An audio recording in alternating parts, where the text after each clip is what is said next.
চুপ্পু সাহেবকে যদি আমরা ধন্যবাদ দিতে পারি, তাহলে শেখ হাসিনাকে ধন্যবাদ দিতে অসুবিধা কোথায়? মাননীয় স্পিকার, দেশের মানুষ মনে করে এর মধ্যে একটি শুভঙ্করের ফাঁকি রয়েছে। মাননীয় স্পিকার, জুলাই সনদে নোট অফ ডিসেন্ট দিয়ে তার গুরুত্বপূর্ণ অঙ্গগুলোকে কেটে ফেলে দেওয়া হয়েছে, আর তার গুরুত্বপূর্ণ অঙ্গগুলোকে কেটে ফেলে দিয়ে এই জুলাই সনদ বাস্তবায়নের দ্বারা জনগণের আকাঙ্ক্ষা প্রতিফলিত হবে না। মাননীয় স্পিকার, গত 24 তারিখে আমার প্রাণ নাশের জন্য যে আক্রমণ হয়েছিল সেই সম্পর্কে আপনি অবগত আছেন।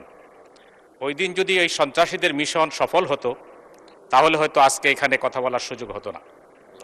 আল্লাহর মেহেরবানিতে আল্লাহ তাদের ষড়যন্ত্রকে ব্যর্থ করে দিয়েছেন, এজন্য আল্লাহর শুকরিয়া জ্ঞাপন করছি, আলহামদুলিল্লাহ। এই ঘটনার প্রেক্ষিতে আপনি নিন্দা জানিয়েছেন।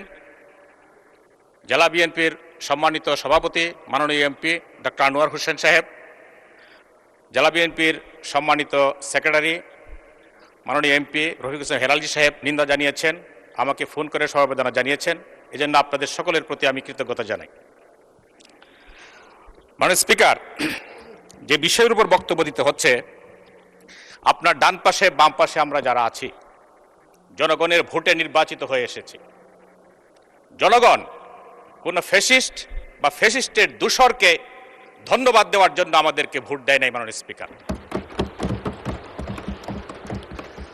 যদি ফ্যাসিস্ট প্রেসিডেন্টকে ধন্যবাদ দিতে হয়, চুপ্পু সাহেবকে যদি আমরা ধন্যবাদ দিতে পারি, তাহলে শেখ হাসিনাকে ধন্যবাদ দিতে অসুবিধা কোথায়? মাননীয় স্পিকার, মাননীয় স্পিকার, মাননীয় স্পিকার, যদি আমি বিশ্বাস করি,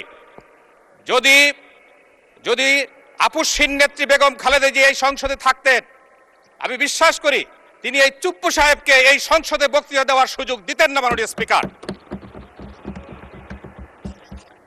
আজকে এই আপনার সন্ত্রাসীদের দূষর, ফ্যাসিজমের দূষর প্রেসিডেন্টকে বক্তব্য দেওয়ার সুযোগ দিয়ে তার সঙ্গে বিএনপি আপসহীন নেত্রীর দল আজকে আপোষকামী দলে পরিণত হয়েছে। মাননীয় স্পিকার, মাননীয় স্পিকার, আজকে সংবিধানের সেই 72-এর সংবিধানের দোহাই দেওয়া হচ্ছে, অথচ এদেশের আপসহীন নেত্রী তিনি বলেছিলেন যে 72-এর সংবিধান জনগণের সরকার যেদিন কায়েম হবে তাকে ছুঁড়ে ফেলে দেওয়া হবে। মাননীয় স্পিকার,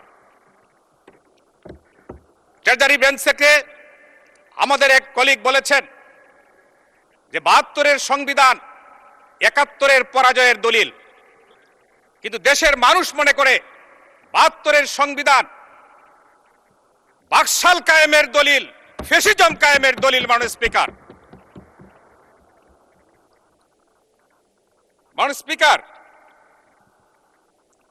আজকে জুলাই সনদ নিয়ে ট্রেজারি বেঞ্চ থেকে বক্তব্য দেওয়া হচ্ছে যে জুলাই সনদের প্রতিটা অক্ষর, প্রতিটা বর্ণ বাস্তবায়ন করা হবে।